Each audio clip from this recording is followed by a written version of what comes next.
Good afternoon. I'm Thomas Canavan, the Executive Director of the National Law Enforcement Museum. During the strife and unease of the past year, we've seen how important collaboration is in the well-being of communities and making sure that good efforts are not undertaken in a vacuum. Last summer, we began a project called the National Bulletin Board to solicit ideas from the public about how law enforcement and the community could support each other and find solutions to some of our most pressing challenges. Our next step was to put this into action and bring leaders together who had the experience and resources to organize and activate these ideas. What we discovered was there are great ideas that aren't widely communicated. All around the country, police departments and communities are creating change and supporting each other. But there are others facing the same challenges who haven't heard of the success elsewhere around the country, or who don't feel the same partnership. When we came together to think of how we could take the bulletin board to the next level, we believed that our biggest contribution could be bringing together a network of support, an opportunity to exchange ideas, share successes, discuss challenges, and to collaborate. The result, the Community Alliance and Law Enforcement Bulletin Network, or as we call it, CALEB. Launching this summer, CALEB is a new social network that will bring together the law enforcement community to drive lasting change across the country. I want to thank our generous sponsors, DuPont and Thomson Reuters, both of whom are not only supporting today's program, but who are also supporting the exchange of ideas and of dialogue across communities by sponsoring the CALEB network. Later, you'll hear more about CALEB and how you can connect with the conversations that will be happening on that platform. Before then, however, we have an awesome conversation for you today. Bringing together leaders from police departments and from community organizations, our discussion today will give you a sense of the impact that can happen when we communicate our challenges and our successes. In other words, this program is a living embodiment of what will happen in the digital realm of the CALEB platform. Before we begin, I want to thank everyone for taking the time to join us for this conversation today. If you find value in programs like this and want to help us continue to tell the stories of American law enforcement, please take 30 seconds to make a donation to the museum by texting programs 2021 to 41444. It takes just a moment and will make a huge difference. Now, a few housekeeping items before we get started. All attendees are muted. If you would like to ask a question, please submit it through the Q&A tab.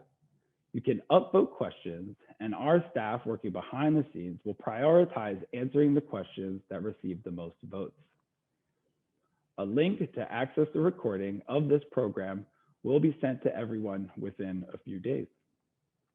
A specific note to our panelists, please remember to keep yourselves on mute when you are not speaking. Now, it is my honor to introduce two of our biggest supporters and fellow creators of CALEB, Steve LaGanke and Sharon Sayles Belton. Steve is the Global Marketing Manager for Life Protection at DuPont, and also a member of our National Law Enforcement Officers Memorial Fund Board of Directors, and the National Law Enforcement and Community Relations Advisory Board, which was responsible for the creation of the CALEB network. In his 31 years with DuPont, Steve has served as a proven leader through roles in marketing, sales, operations, and project management.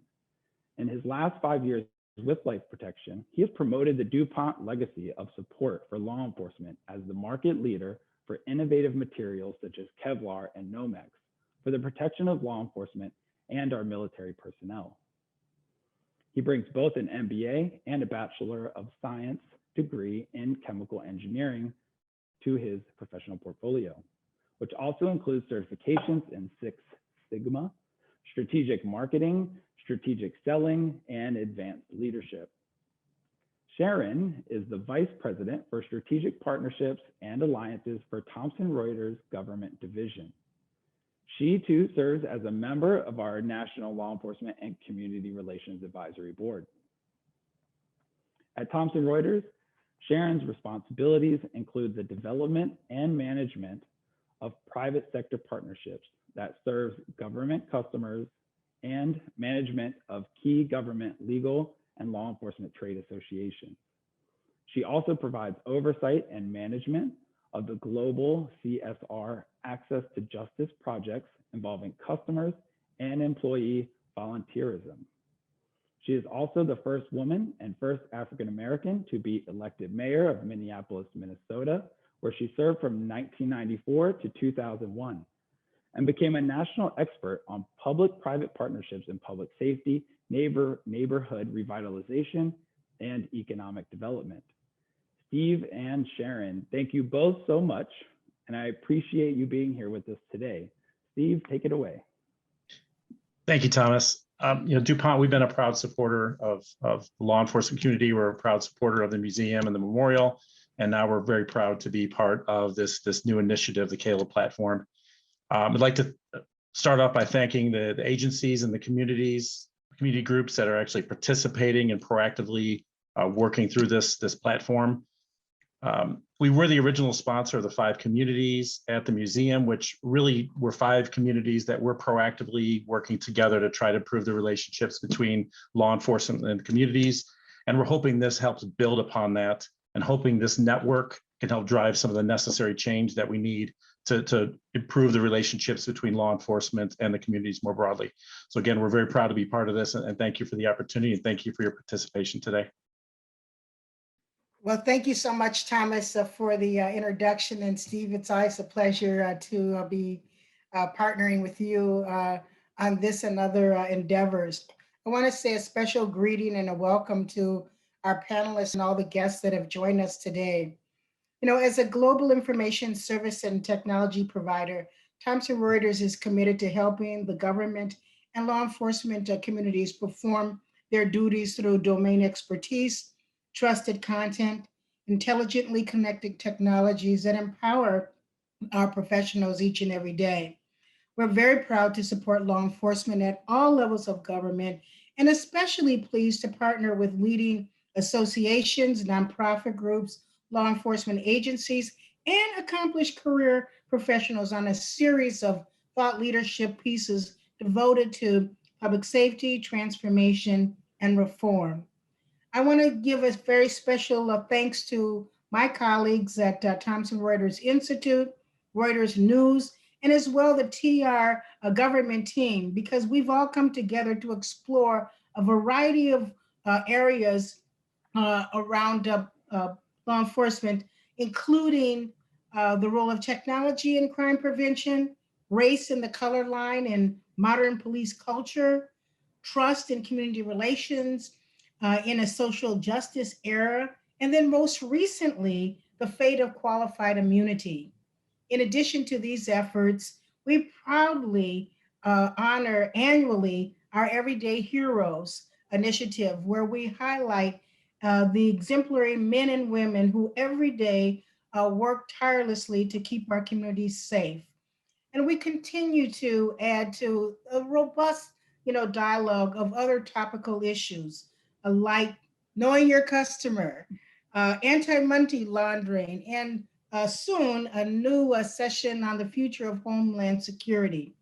Today's seminar is yet another step in this journey towards supporting the vital role that policing and access to justice means for our community. Again, I want to thank everyone who made the decision to join us for this very important discussion and dialogue today. Thomas, back to you. Thank you very much, Sharon, and thank you, Steve. Now it is my great privilege to welcome Axel Threlfall.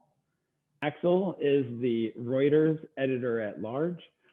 Alongside his editorial duties, he hosts high-profile engagements and thought leadership events for and on behalf of Reuters and Thomson Reuters, such as the Newsmaker series and the Davos World Economic Forum.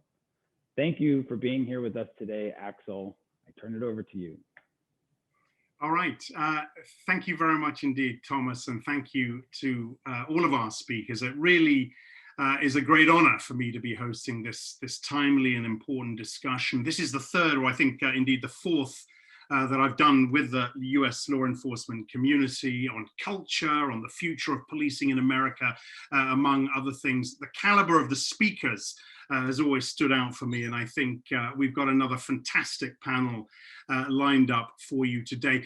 You know, I always wonder how many of you out there are thinking, how come we've got a Brit sitting in London, England, leading this discussion? You know, maybe it's the detached, impartial observer watching things unfold from a distance, but actually I think it doesn't matter where I am. The issues that we're discussing today are issues that law enforcement personnel across the world are facing. Of course, there are differences nation to nation, but the overarching questions are the same in many countries.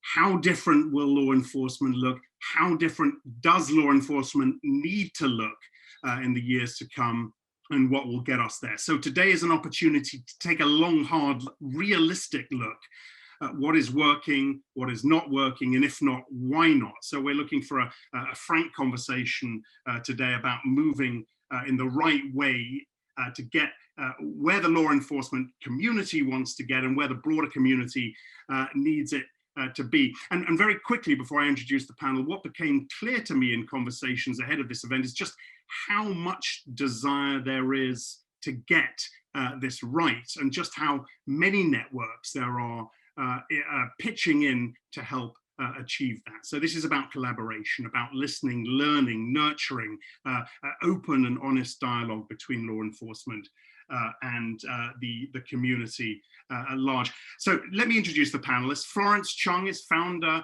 of Engage Public Safety. Jeff Glover is Chief of Police in Tempe, Arizona. Reverend Markle Hutchins is the CEO of Movement Forward. Renee Mitchell is Senior Police Researcher with RTI International and President of the American Society of Evidence-Based Policing. And Chief Brian Peete comes to us from Montpelier in Vermont. And I just want to check, actually, I think our two chiefs are still on their way here. It's been a very, very busy day for both of them. And let me just check. Chief Peete and Chief Glover, are you with us now?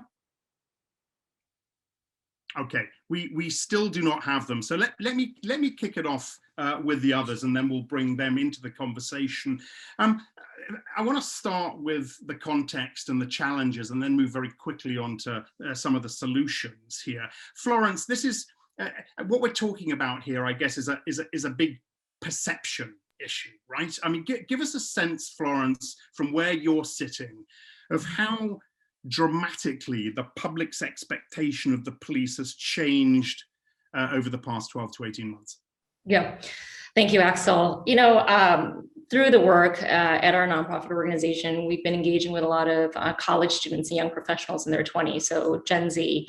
And the project work that we did, especially for the better half of this year, has made me realize that there are a lot of factors that contribute to perception that is not necessarily rooted in facts or reality, but is quite important. And those are fueled by the social media headlines and the posts from their peers and things that they see in the media. And of course, their lived experiences as well. But when working with these young people, I realized that they are really looking for more dramatic change. And as young people, one of the things that we know about the younger generation, they have a lot of passion and a lot of ideals and energy. What we tried to do was channel that energy into constructive paths forward. So after they were protesting out on the streets, the question was, well, what's next, right? And so what we found was that what we told them was, in order to bring about change, you need to first understand the problem. And a lot of them didn't have that exposure to the public safety world or the world of policing. Many of them didn't have any relationships with a police officer. And so their knowledge base was very limited and informed by the social media headlines. And so we found that the challenge was really palpable, this perception piece. And so how do you bring information and education and a perspective to a generation that is very fast moving and that is bombarded by a lot of information from various social media platforms and all kinds of media channels. Sure. So I would say, Axel, that's one of the big challenges that we've been grappling with, closing that gap between perception and reality. Okay, and look, we're going to come very quickly to some of the solutions that you propose. I see Chief Glover is with us. Welcome to you, Chief Glover. When you took the role back in October, you promised, and I saw a piece today on this, to take an introspective look at the current culture and where you need to go. You talked about a new era of reform, of reshaping, rethinking, reimagining policing going forward. 8 months in, how does it look? How's it going? You know, it's a challenge. 8 months in, you know, we've done a lot of heavy lifting. We created, and our mayor was a big part of this, in wanting to create a mayor's public safety task force. And so we've done a lot of work where we had community members come together that were from all different aspects of the community, different varying perspectives. There's about 22 community members, and some of them also included activists that, you know, we had marching in front of our police station just a year ago. And so being able to bring in those varying perspectives and having deep dialogue, we were able to actually come to a place where we were getting recommendations from our community.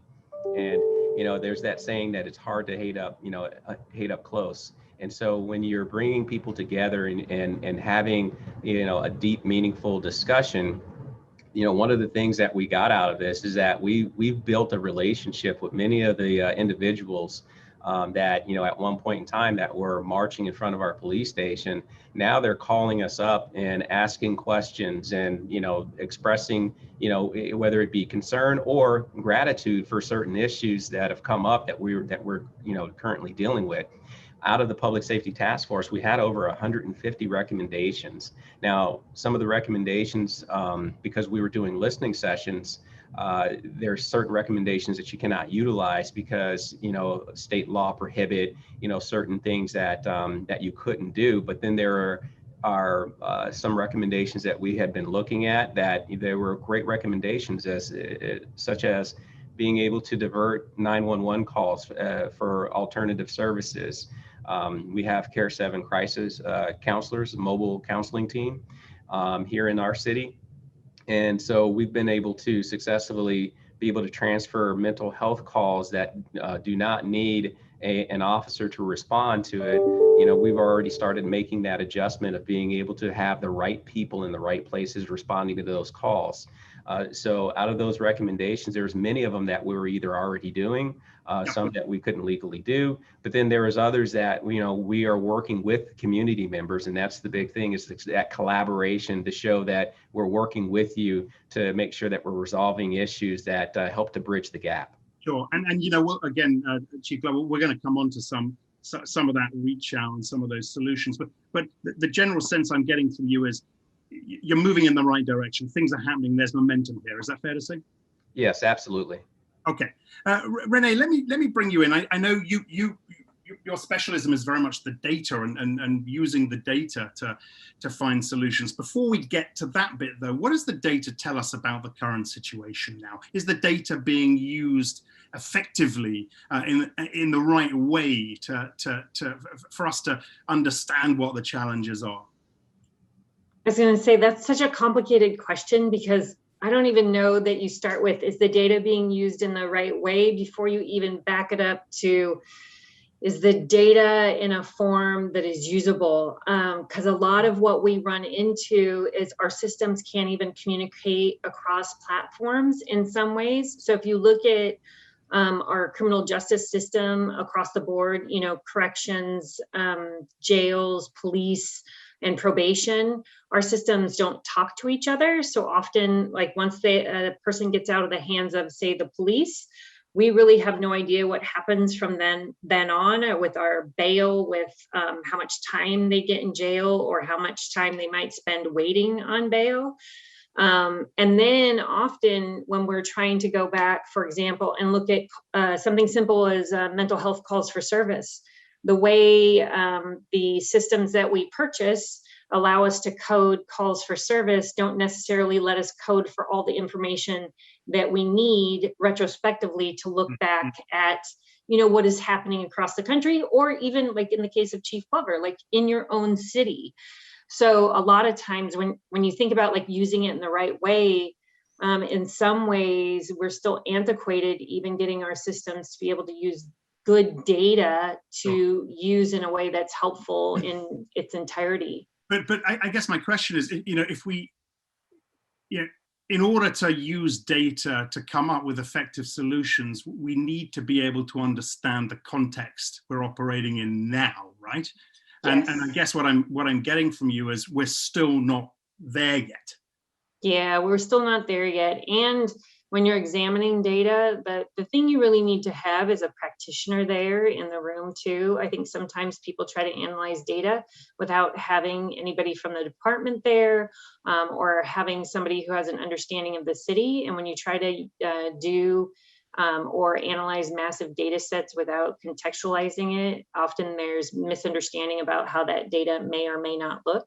But I also do think if you look at where we've come from since the 1990s in policing, we are using data to really inform what we're doing in the field and to create evidence-based practices and to try to implement research in the policing field to understand how our practices impacts our communities and to do better in the future. So although we're flawed, as any professional industry is, I think that we are making advances to do better with our data and be more transparent and improve our systems. Yeah, okay, good. And we'll certainly come back to that. By the way, everybody out there, I forgot to say this at the beginning. If you have questions, please send them through into the Q&A box. I'll try and weave those questions in to our discussion, or comments as well. I'll try and weave it in as we go. If not, I'll come to those questions at the end. So please do send the questions through. Reverend Hutchins, welcome to you. We heard from Florence that this is the scale of this perception problem. Communication problem. What for you are the biggest challenges? What are you hearing from the communities? There's a lack of real communication between law enforcement and communities, and we cannot continue to stand in our individual corners yelling and screaming at one another. We have to find ways in every community and in every quarter of our country to come together at tables of sisterhood and brotherhood in every community. So I think one of the missing gaps and the things that's often overlooked is the necessity of actually engaging in productive, solution-focused discourse in local communities. The challenges with policing across the board are different based upon the demographics, the geography, and other particularities of local communities. So this idea that the solutions to the challenges that we face in this country around policing are global or even national, I think is it's a flawed notion. We have to figure out pathways forward to reduce violent crime and improve relationships between cops and communities in every single neighborhood in our country. And we do that locally through local engagements, like what we're seeing happening on the Chief Glover's leadership in Arizona and in other parts of the country. Is it hard, Chief Glover, though, to move? And I'm assuming morale is, generally, correct me if I'm wrong here, but generally pretty low right now. Is it hard to move? And we'll come on to recruiting in just a second, but is it hard to move forward in a constructive way when morale within the ranks is so low? Yeah, it is difficult because, you have to think about the way things are portrayed right now for law enforcement. They're being painted with a broad brushstroke and they're being stereotyped. And one of the ways I describe exactly the way many law enforcement individuals and, in terms of organizations are feeling with that pressure is that they're feeling some of the same pressures that many communities of color have felt over the years of being stereotyped or painted with a broad brushstroke. And so when you have that kind of feeling that an officer is dealing with, that's, and they may not be of color, but they've never experienced that before. You know, we are used to, in law enforcement, having the benefit of the doubt. You know, in years past, you know, it was very easy for people to say, yeah, you know, we love, you know, we love our police officers, and right now they're not feeling that love from many, you know, people in the community in terms of, I guess, in the media and where that information is coming from. Although locally, we know that our community, you know, really does support us. But when you have social media that is constantly telling you otherwise, and that's what you're paying attention to, the officers sometimes get caught up in that. And so it's trying to keep them focused on what really matters here in the community that you're policing, and understand that you're still supported.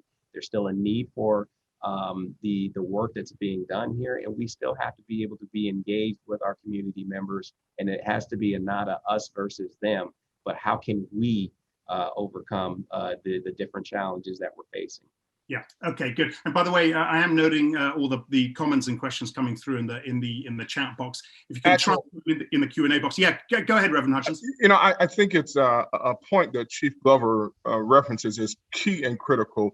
It has to be the leadership in the department that becomes more innovative and more aggressive about amplifying the voices of unity and collaboration in local communities. Because I think what Chief Glover has alluded to is far too often his officers and police officers across the country are not hearing from the silent majority, they're hearing from the vocal minority. And those are the loudest voices. But the truth of the matter is that even in communities of color, there is a desire for more law enforcement, not less. But those kinds of messages get lost, and it's important that the agency heads, the chiefs, the sheriffs, the department leaders amplify those voices to help their officers to better understand that the majority of the people that they're protecting and serving really do support them. So we have to, I think, Chief Glover, continue to be innovative in the industry about elevating those voices. I'd be interested, I'll bring everyone else back in a sec, but Chief Glover, I'll be interested to hear how you're doing that. And in fact, before you answer that, let me ask you this question. How do you describe the role of a police officer to new recruits these days? And how different is that description today than it was even 12 months ago? Well, for me, it's been the same ever since I started over 23 years ago, is that you're a customer service representative. You know, and I would tell recruits coming in, you know, don't let that badge be too heavy on you and think that, you know, you are the end all be all. You know, you are here as a customer service representative. You're here to represent not only this organization, but you're here to represent the community at large, and you are still a part of this community. And so you're not above that. And, you know, we used to have a saying when we would teach our ethics course, is that, you know, you have to be able to pass headline tests. And, you know, and anytime that, you know, you do something that is going to be contrary to, you know, that test, you know, AZ Post give it, then they take it away as well. And we are not immune to that. And the department will support that, because we also have to hold our people accountable. And so, you know, it's about being able to make sure that, you know, that they stay engaged with that customer service aspect, because that is truly a part of the job. Is that, you know, you got into this job because you said that you wanted to help people. That's 90% of everything that you hear when you go to an academy class and you're talking to them about why did you want to get into policing, and it's to help people. You know, so it's about remembering the purpose of the mission.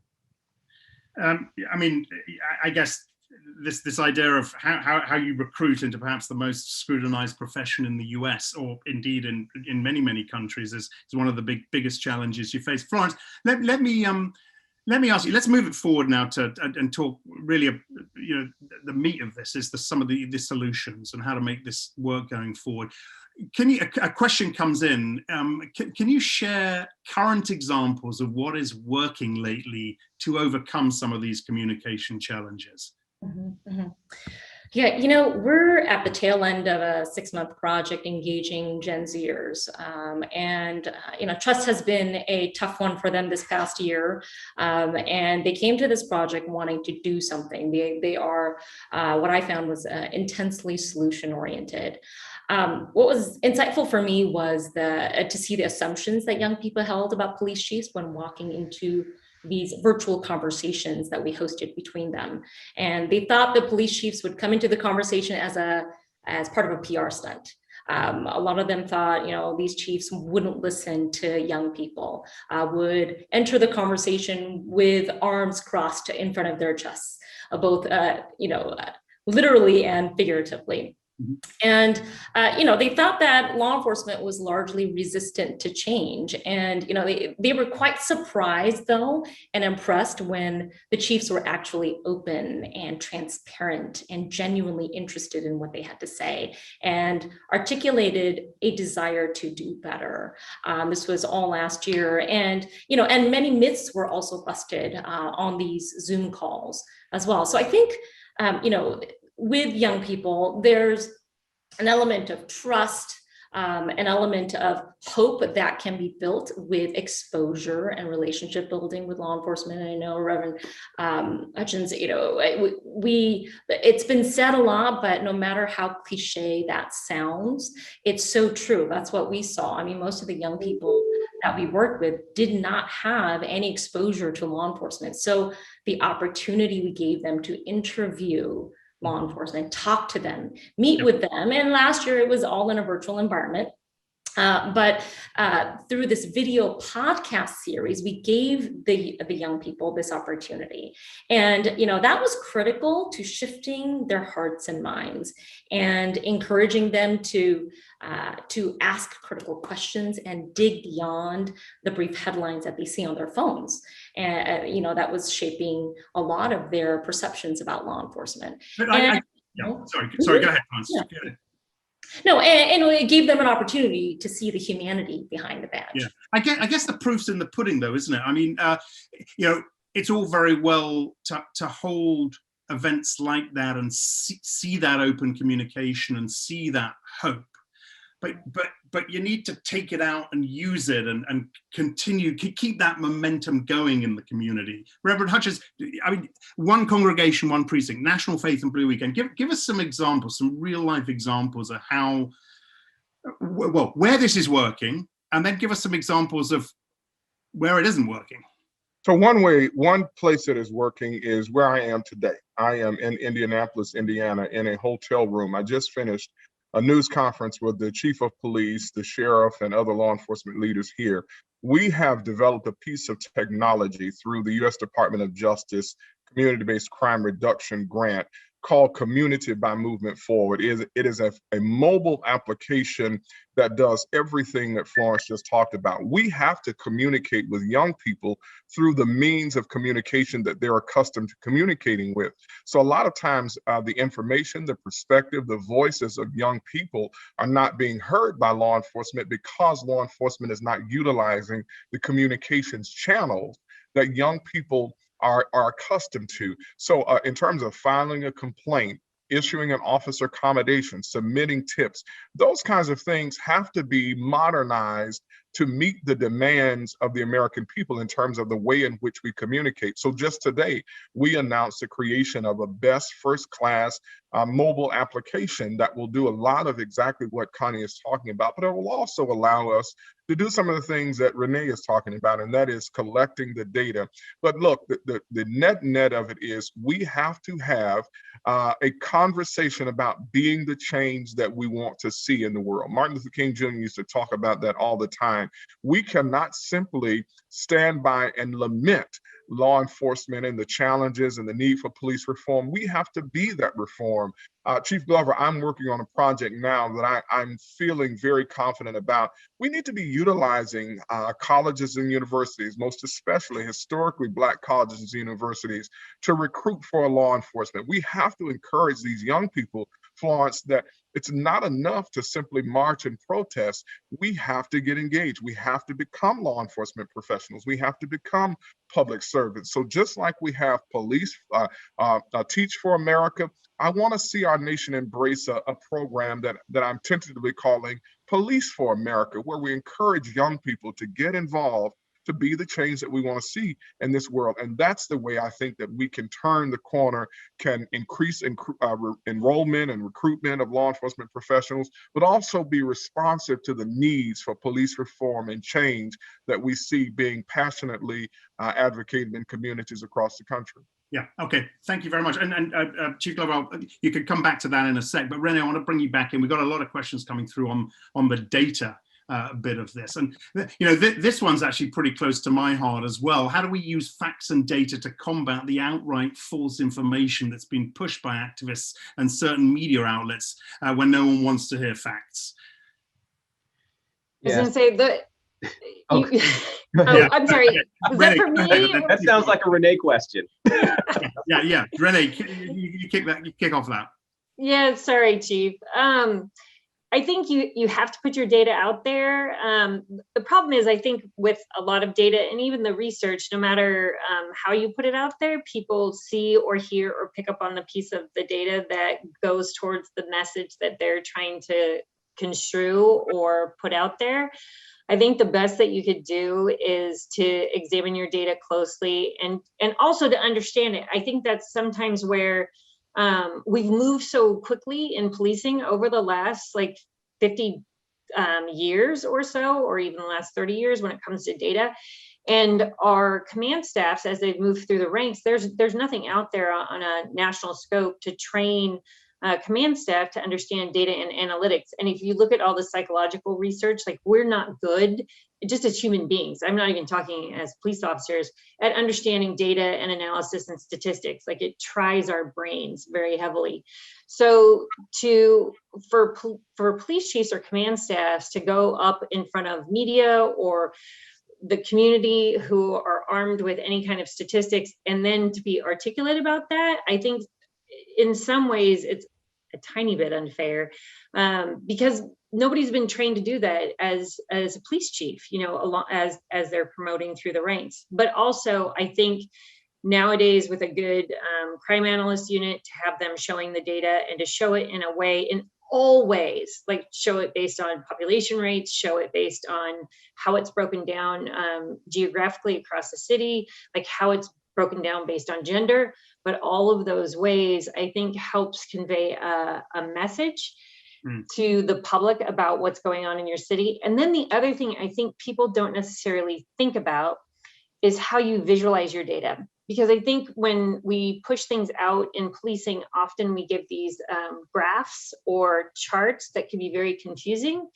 And we're also learning about the human brain, about how we visualize things. If we can create infographics or charts that the public can just easily understand, I think that'll go a long way towards combating the way the media is putting out things and how they're analyzing their own data.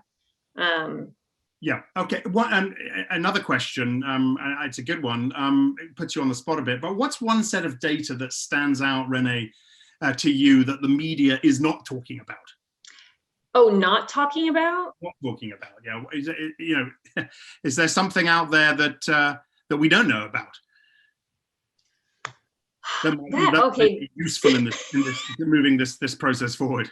I was going to say that's you might have to give me a minute to think about that one, because I could think about all the things they talk about on the top of my head that I think they skew a little bit incorrectly, but I've never thought about the data that they don't talk about that they should be talking about, because they do talk about the homicide and the violence and how that's been increasing across the country.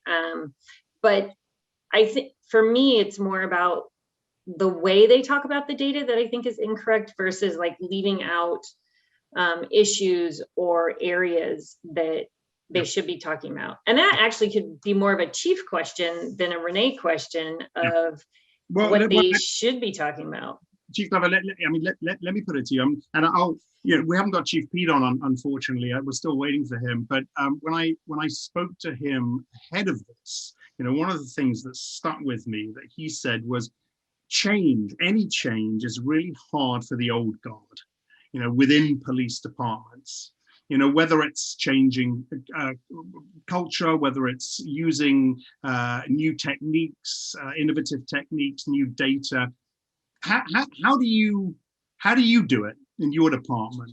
How effectively do you do it in your department, and how do you get that word out to all of your people that this is critical? Well, I think that if you go by the old saying in policing is that, police officers don't like change, but they don't like the way things are either. And it's something that we laugh about, but sometimes it is very true depending on what type of change you're trying to make.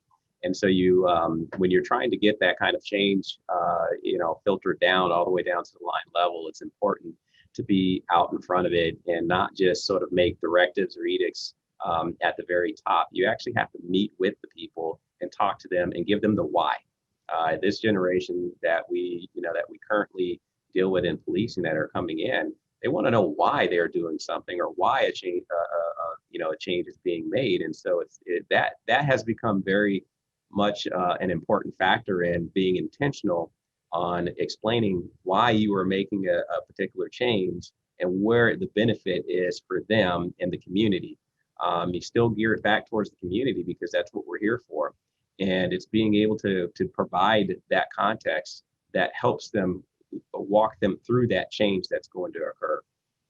Yeah. And what about this idea that change is really, really hard for the old guard, not just in your profession, but let's face it, in any profession, and that ultimately change and the right sort of change needs to come from the top. It needs to come from the top down. It needs to come from the bottom up. And if it's not coming from the top down, that's a real problem. Well, there's also a thing too when it comes to leadership is that there's sometimes where there's a need for individuals within an organization to look up for leadership, but I think that you have to encourage leadership at all levels of the organization.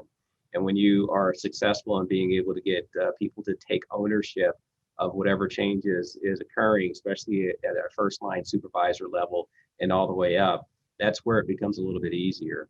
But you have to be able to get people on board with it, and they have to be able to accept the ownership of that change. Yeah, and sorry, I will come to the others, but there are some questions coming through specifically on this for the chief. And this comes through. It's not just the police culture that doesn't like change. We all want it. How to make the process of change less threatening is the question here. Yeah, I mean, and again, it comes back to being able to explain the why. That is what I have found, that it actually helps to take some of the sting out of it, or it makes it a little less threatening, is that when you give the why. Like one of the things that I did here in my organization is that I created an employee advisory group. And so, I will still go out and I will still meet with officers and do briefings, hold communication type forums.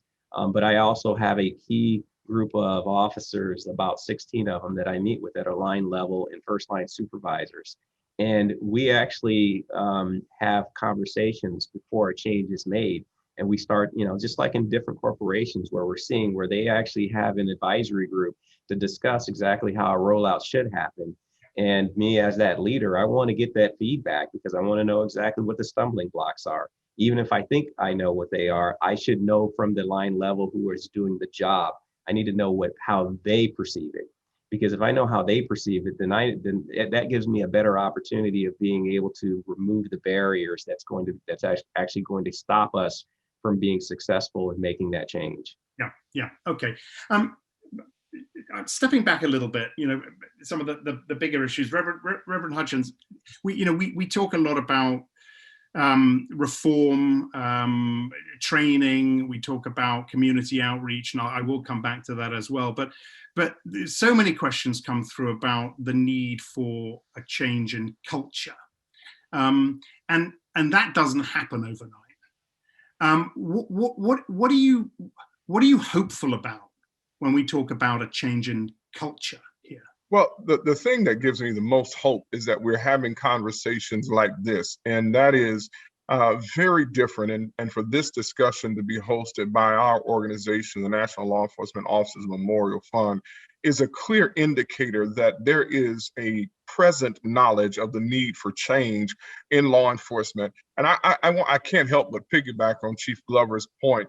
There's three different sources of change. There's top-down change, there's bottom-up change, but then there's center-out change.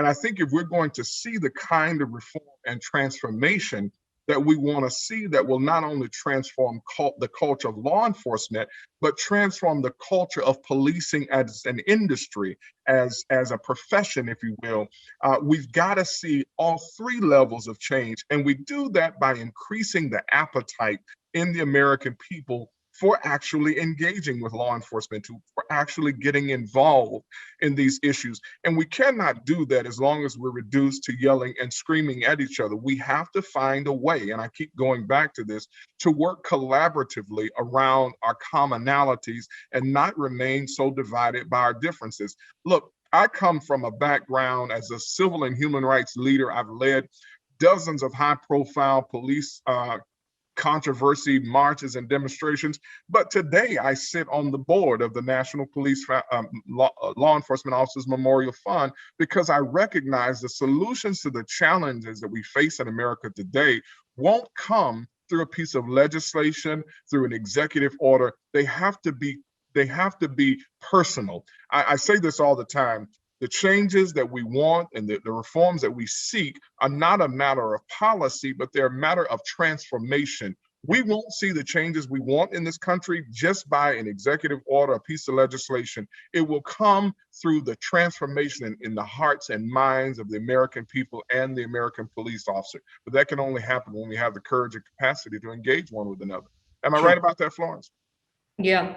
Reverend Hudgens, I echo everything you said, and I'll add one more thing. I think when you said center out, a lot of times law enforcement will get together, and the law enforcement related think tanks and those in the profession will get together and talk about how to bring about change, what's next, how to bring about reform. But I think there's value in reaching outside the industry as well, or reaching into corporate America to see if there are business practices and ideas and innovation that can be translated into the law enforcement profession, reaching out to different groups that normally may not be interested or engaged in the public safety arena, such as younger people. I talked about the millennials and the Gen Zers.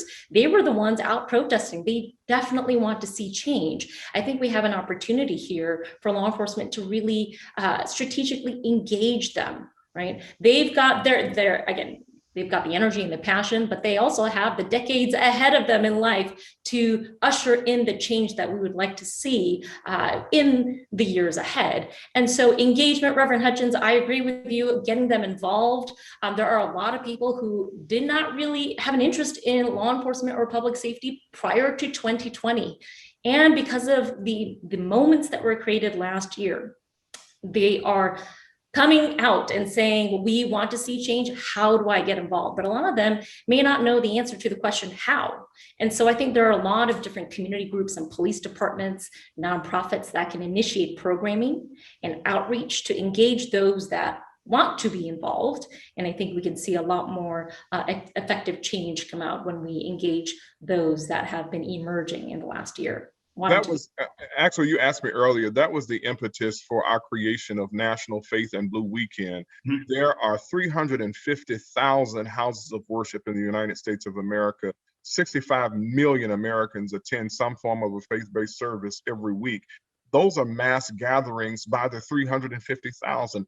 Those congregations, those community organizations should be goodwill ambassadors and force multipliers to do exactly what you just said, Ms. Chung, and that is engage the community with law enforcement. So we've got to continue to do creative things like that. Some of the things that we're working on at the museum will allow us, but this is a process. It won't happen overnight. We didn't get to this place overnight.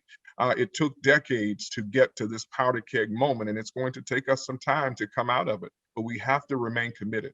Yeah, and Florence, I want to come back to the point about involving the business community as well. Can you give us some examples of where that is happening effectively, if indeed it is happening effectively in the US? Because it's an interesting proposition, and I'm amazed that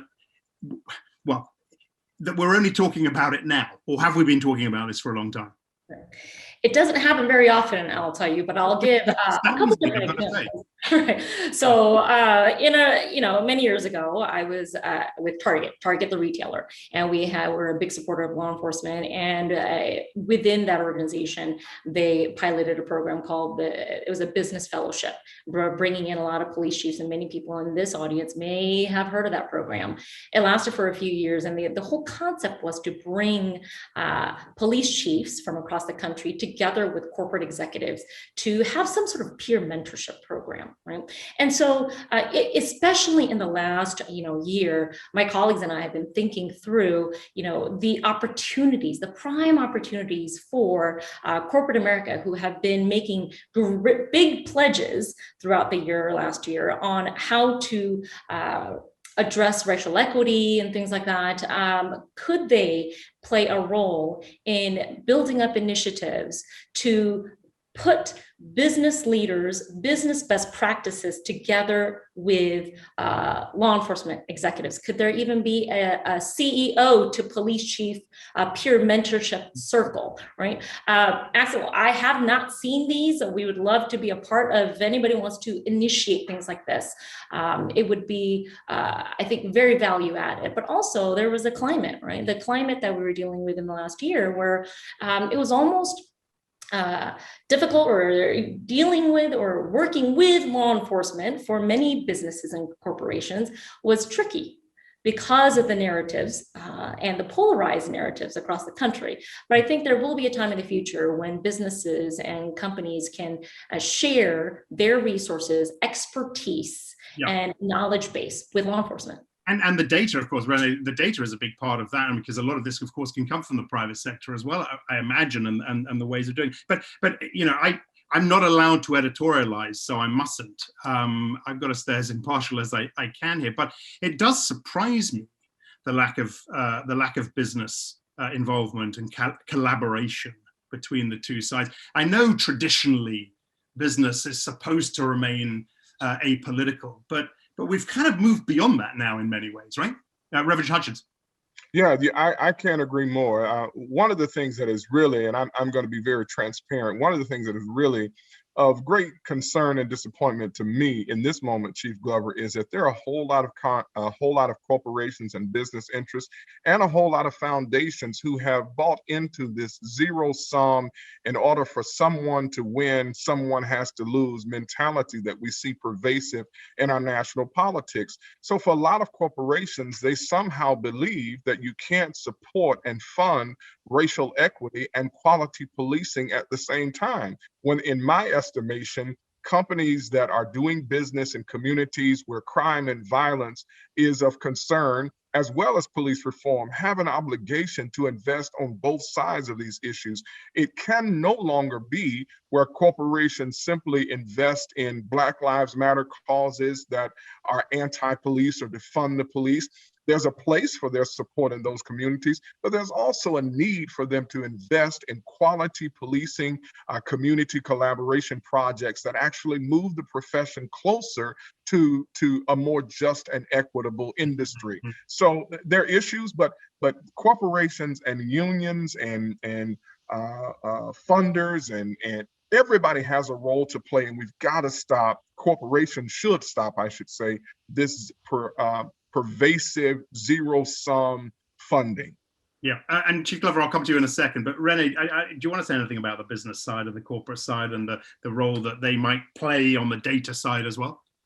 Well, yeah. It's funny, actually, Florence and I don't know if you remember, that is how we met at SAC PD a long, long time ago, is when you were with Target. Is my agency actually was part of the Target program and did a little bit of the work trying to bring the business side into the Sacramento Police Department in that aspect. But if you look at, I think one of the things that's really difficult, and the chief could probably speak to this too, with a lot of aspects of not just the data, but really the research that's out there in the field. And I'm not talking about just like the business aspect of it, but like the psychological research, sociology, and a ton of other areas where there's research. is there's a lot of difficulty of bringing it into the policing side. One, we have a lot of limitations, and our city councils and or city managers direct a lot of what we can and can't do within our organizations and our budgets.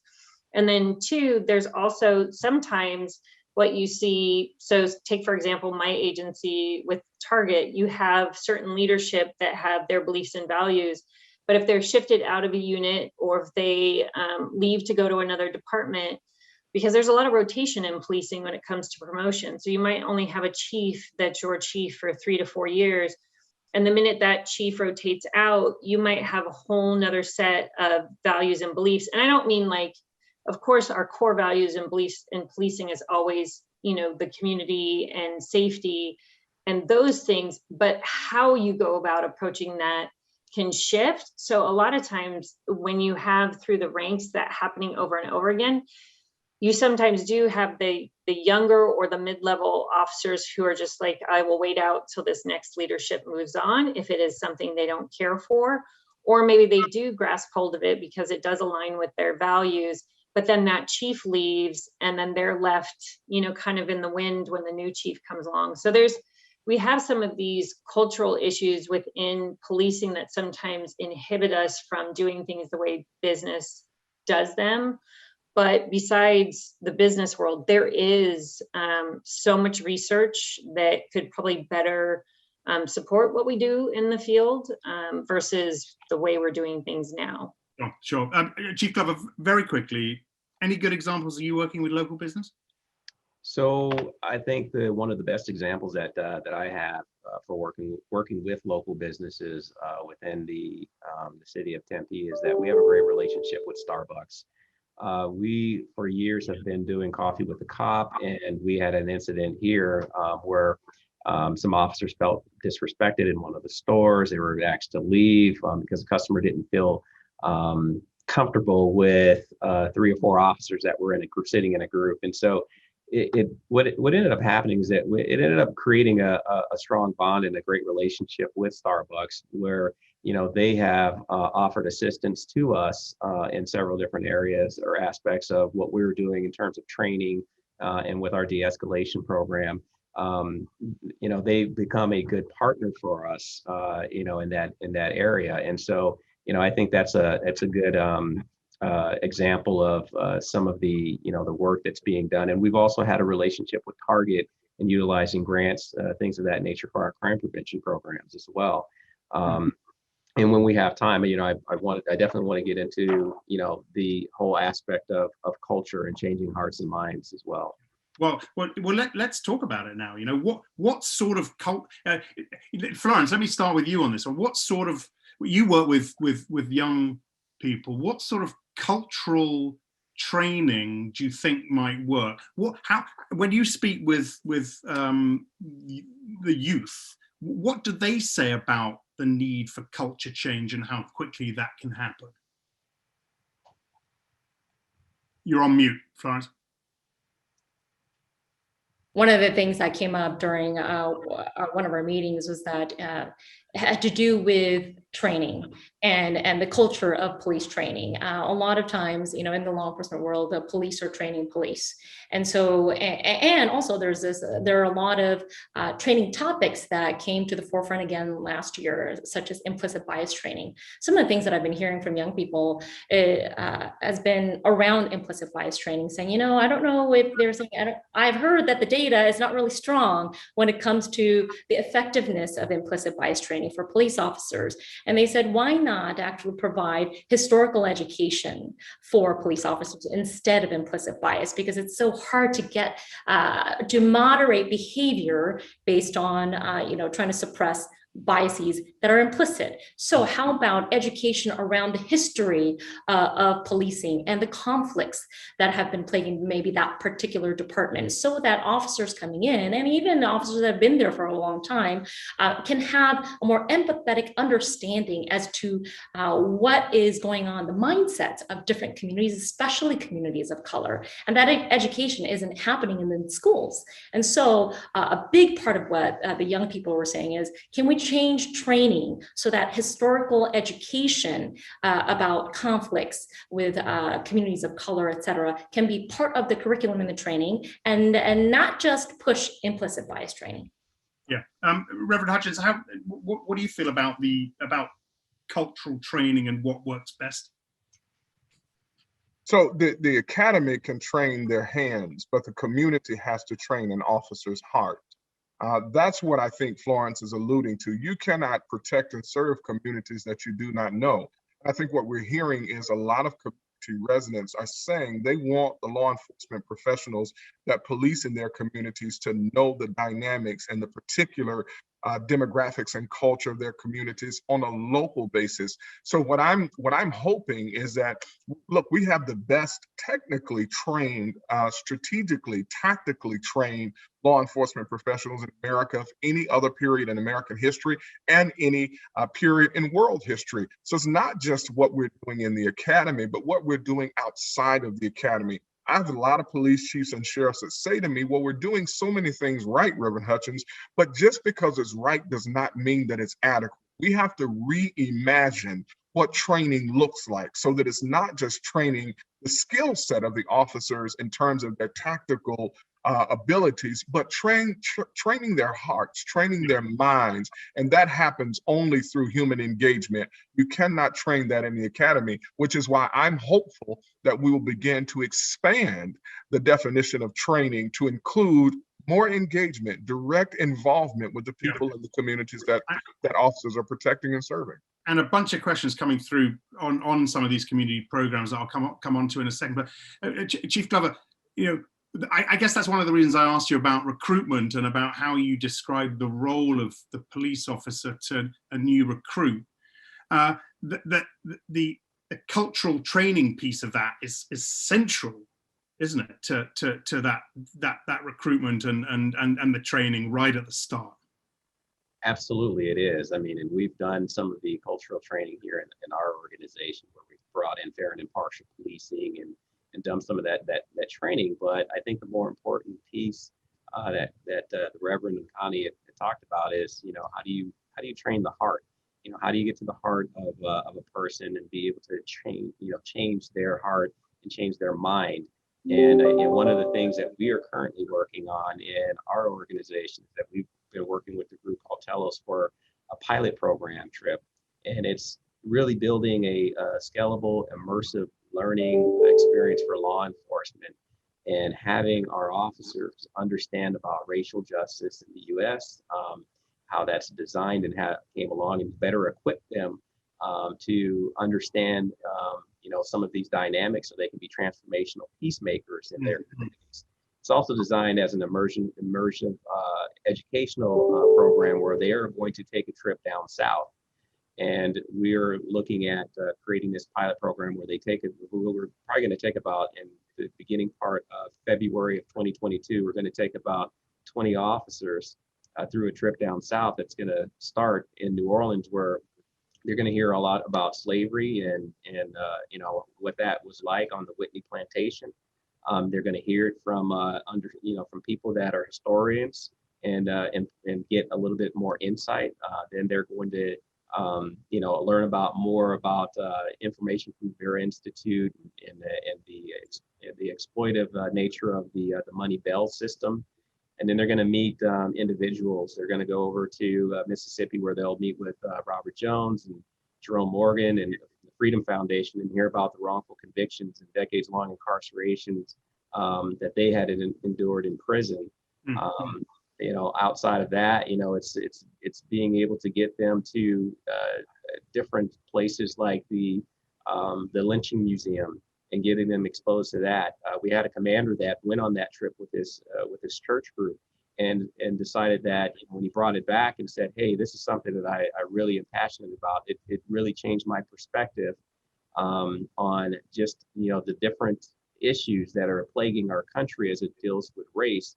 We need to have, more interaction where the officers actually go out and experience this. And so they'll hit, places in Louisiana, Alabama, and Mississippi on a 1-week trip where they were exposed to all of these different things. And the really the expression that he had in terms of his experience with going on this trip was that it was transformational for him.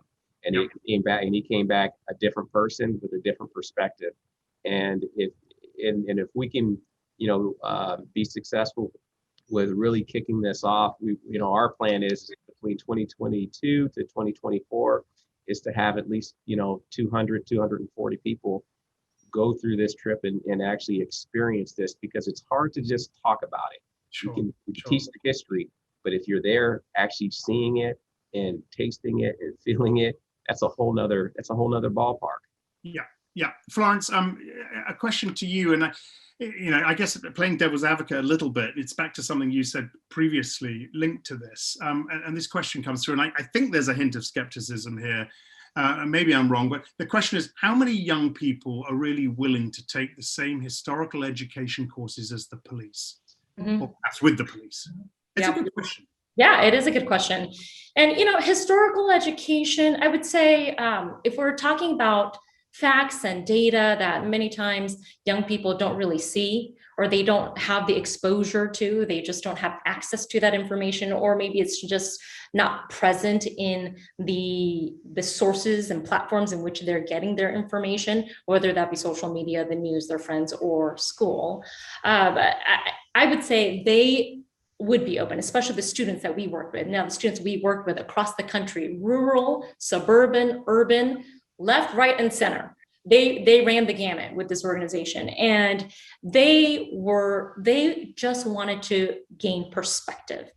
They are avid consumers of information because it's so easy with these devices now, right? But I think they come with an attitude of wanting to learn and wanting to keep perspective. And that's why we found such success with the students interviewing activists and law enforcement and police psychologists and researchers and those in academia, just trying to get the full kind of lens that could be clear, so that they can apply their critical thinking to make some decisions as to how they want to approach this solution making, change driving process. So for me, I have hope. I have hope that they would be open to that, because the groups of people who actually engage, that want to get involved, are the ones that are genuinely wanting solutions. And so I would say if the groups that we're working with are representative of a large swath of the country, I have hope for the future. Okay. Look, I've got a wary eye on the time here. There have been a number of questions coming through on, work between on the ground locally between the police departments and the community. Renee, let me ask you this, and Reverend Hutchins, let me ask you this too. Give us an example of some of the current programs that excite you most, that work most effectively, that can be copied in other parts of the country. You want to go ahead, Reverend Hutchins? So I really am really excited, and this may sound self-serving, but it's really not. I'm really excited about National Faith and Blue Weekend. Last year in April, we hosted a meeting of the Law Enforcement Officers Memorial Fund, the IACP, National Sheriffs, Major City Chiefs, all the national law enforcement groups, and we proposed this idea of a single weekend in October where we could really focus the nation on having these kinds of conversations that we're having right now in every local community and in every local neighborhood. With 3 months of planning, we saw 1,000 events for National Faith and Blue Weekend. We're planning for Faith and Blue Weekend 2021, October 8th through the 11th. And that event will give an opportunity to have these kinds of conversations and build collaboration, build rapport in local communities and in local neighborhoods. I think what we continue to hear in this conversation and what we hear in all of these kinds of discussions is that there's not a one size fits or fixes all. It has to be locally driven. These conversations, the solutions must be locally based. So we're really excited about Faith and Blue Weekend 2021. And those are some of the things that can happen. Every community organization, every community leader, every law enforcement agency ought to be having this very discussion in their local communities, because the answers to the challenges that face that community emanate locally, and they will grow out of those discussions. So we're really excited about that. And while I have this opportunity, I want to say thank you to you, Axel, and all of the panelists and all of our viewers and engagers in this discussion. On behalf of the board of directors of the National Law Enforcement Officers Memorial Fund and Museum, thank you for joining us for this discussion. It's really been a wonderful start to conversations that we hope will continue to be hosted by our organization and by those of you who are engaging today. Thank you, Reverend Hutchins. And look, we've got a few minutes left, so if you can stay with us, that would be marvelous. Renee, I don't know if you want to say something about the some of the programs you've seen that work most effectively. And actually, on the back of that, let me throw this in. I wanted to ask this when I talked about data and technology before. Given, let's face it, the reality of shrinking budgets, to what extent does that limit what police departments can do? What the sort of data they can get their hands on, the sort of technology they can get their hands on?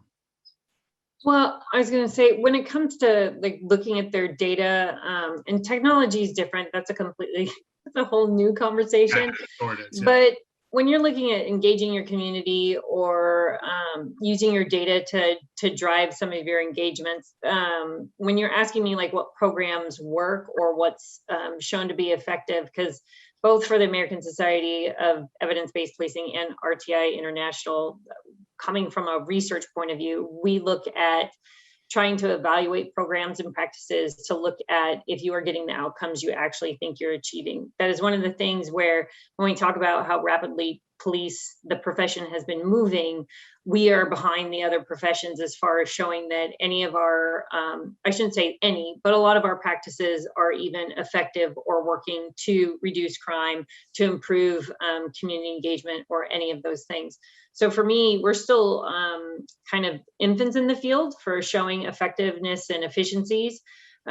But what I've seen from the research is, for example, a program that David Weisbert has done where he's paired up mental health clinicians along with police officers that are doing outreach in high crime areas that are called hotspots, and showing that you kind of need a two-sided approach if you want to help your communities that are suffering from PTSD or other type of mental health issues because they live in these high crime areas, is that you need to reduce the crime so they feel safe, but at the same time get them connected to resource and help them with their mental health issues. And it was a small pilot, and they're just starting to put out some of the research now, but they're showing that, that increased engagement with the clinicians and knocking on people's doors, that the community was very receptive to learning what the police department was attempting to do, that they were good with the police department being in their areas trying to reduce crime, and that they appreciated the outreach for the mental health clinician being in their communities. So for like the two areas that I represent, it's really about examining if what you're doing and how you're doing it works. And I think there's free tools that researchers and academics are developing so that agencies can evaluate themselves if their practices are working in the field. And if anybody wants those, they could always contact me. I'm more than happy to help people put them in touch with those resources, and or on follow-ups with this when this gets posted to put those websites and contacts out there. A final question, Chief Glover, before I get some closing thoughts from all of you. In terms of dedicated community liaisons, I saw a question come through earlier. I can't find it now, it seems to have disappeared, but local community policing on bicycles, on foot, the sort of thing we see in little villages in England, in the north of England, the local bobby. How great a role does that play, can that play? I think it can play a significant role. I mean, here in Tempe, we have a downtown district. We have Arizona State University that's right here in the heart of the city, and it's near the downtown. So having bike officers be that ambassador of being able to engage and communicate and provide education to our college students here within the city is very critical.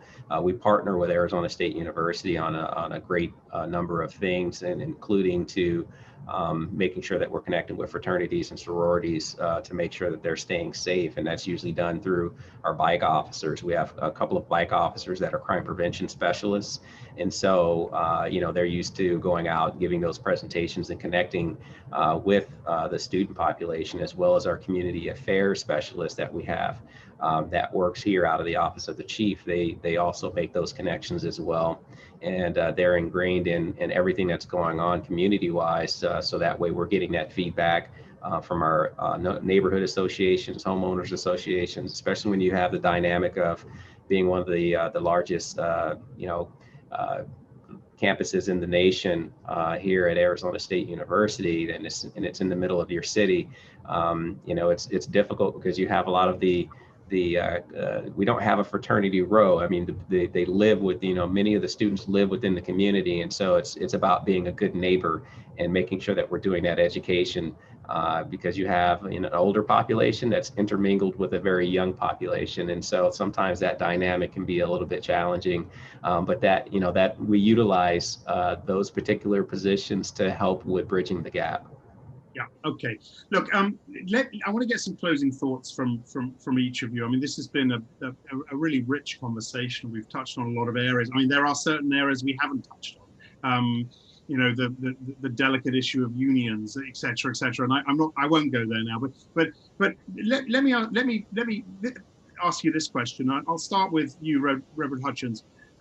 The Center for Justice Research at Texas Southern calls this, and we've heard similar quotes from elsewhere, calls it an unprecedented opportunity right now to reimagine policing. What do you feel when you hear things like that, Reverend Hutchins? Do comments like that excite you, or do they scare you in the sense that you know how tough a culture change will be?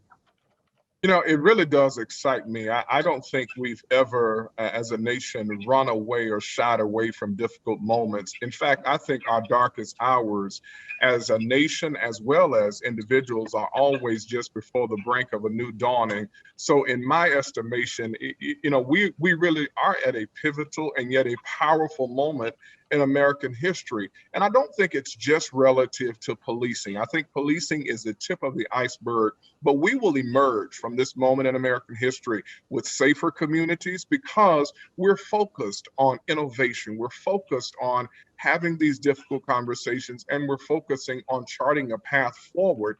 We will rise from this moment. There's no doubt in my mind, but we have to be intentional about focusing on the things that we agree about and not getting so distracted about the things that we disagree about. When every law enforcement professional, every community leader, every business leader, every media leader, every law enforcement executive, when we sit together, good things happen. When we work together, public safety is increased and communities feel more confident that their rights are being protected and promoted. I think we are in a powerful place. We just can't afford to miss this opportunity. And frankly, I don't think we will. Okay. Florence, are you as excited? I guess from what you've said, I'm guessing you are. Yeah, I think there's a lot of work ahead. The road to change is long and windy, but I think there are a lot of different groups that are at it. And this Caleb network that's launching will facilitate, I think, inspiration and hope for all of us who are in this work. I would say, what we tell our young people is to get engaged. Simple. You can't fix what you don't understand. So we're asking them to check their internal biases at the door and get involved. Actually go meet with their local police departments. And that can be an intimidating thing for young people.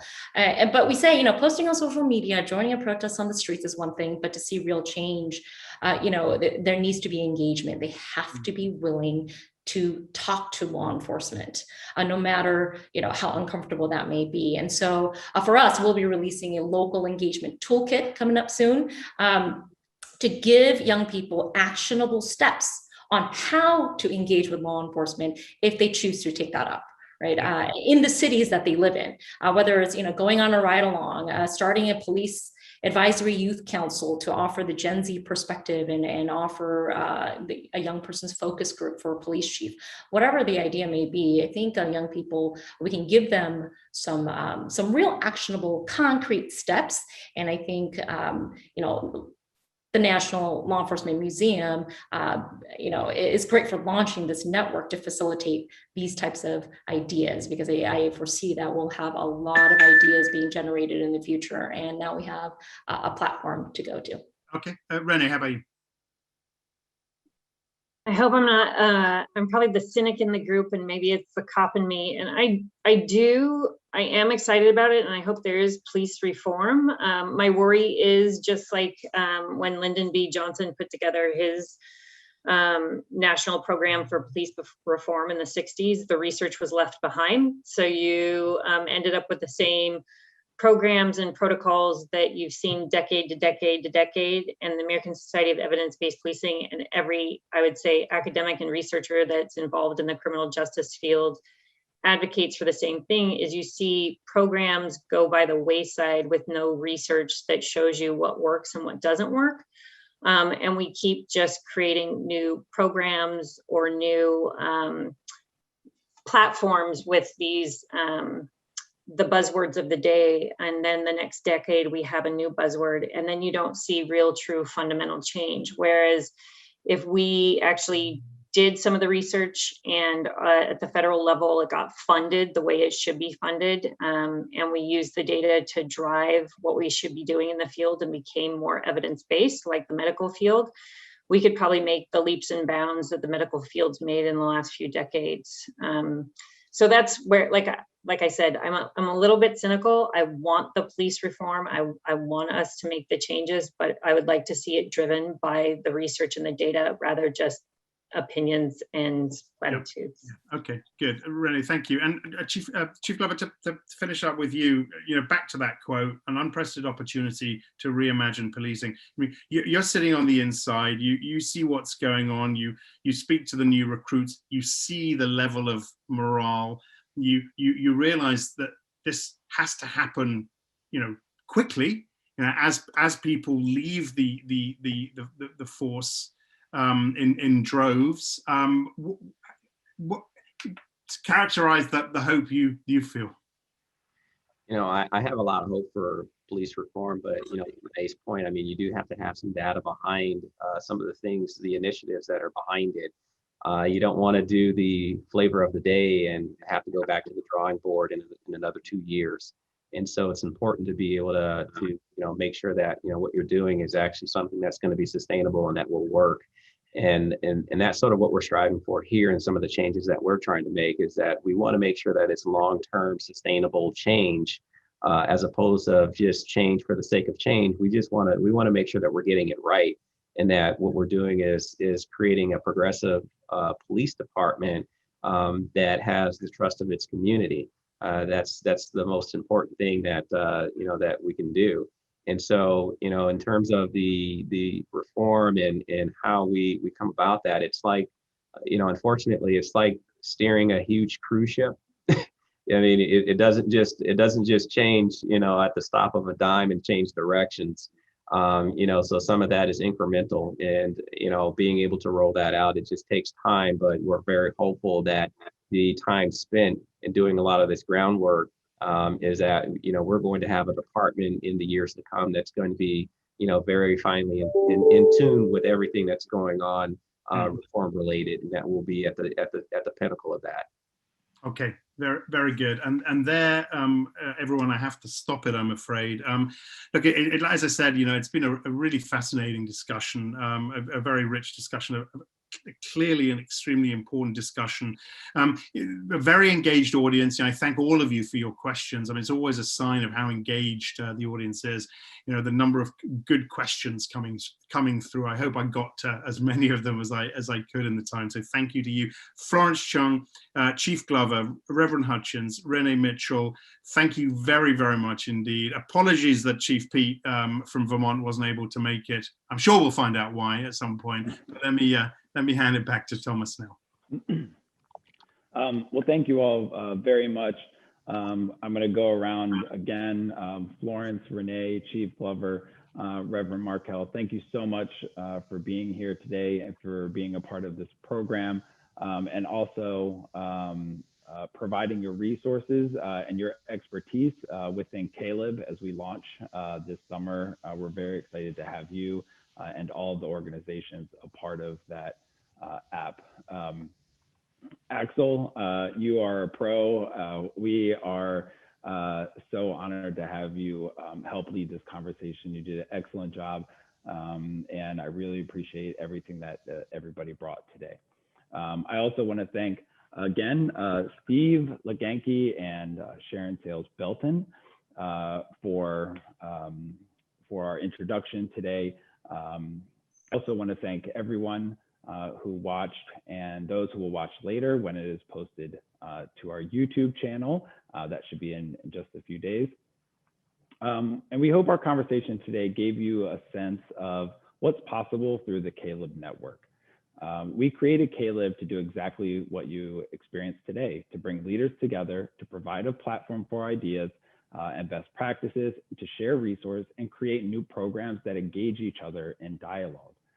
This new digital community is currently available in both the Apple and Google Play stores, and we'll be rolling it out all summer long. So please join us on Caleb and be a part of that discussion. Many thanks again to our supporters and collaborators, DuPont and Thomson Reuters, for making all of this possible. The National Law Enforcement Museum is generously supported by communities across the country that understand how vital our mission is to tell the story of American law enforcement, to tell the stories of officers who sacrifice their lives for us to live in a free and safe society. If you feel like programs like this need to exist for our country to begin healing after this extremely tumultuous period, please go to our website, lawenforcementmuseum.org. Take a look at our other programs, our upcoming exhibitions, and think about how you can contribute to the work that we're doing. I'd like to invite everybody to join us for our next public program on July 29th, when we'll bring you a discussion entitled Fighting Fear, Combating Hate Crimes, Violence, and Xenophobia in Modern America. Farewell, and thank you to all the law enforcement officers out there. Be safe.